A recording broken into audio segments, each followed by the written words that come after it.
খারাপ? কই না তো। দেখে তো মনে হচ্ছে। না ঠিক আছে।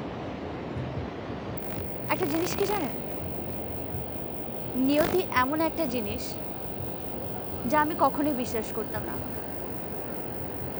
কিন্তু এখন করি। তাই সবকিছু নিয়তির হাতেই ছেড়ে দিয়েছি। আচ্ছা রিয়া, ধরো তোমার মিতুলের সাথে দেখা হয়ে গেল, তুমি তখন কি করবে?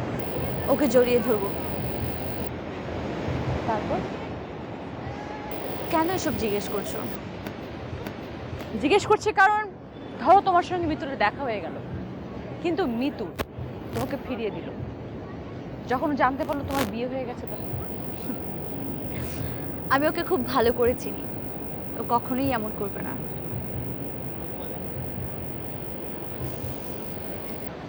এত বিশ্বাস তার উপরে? নিজের থেকেও বেশি।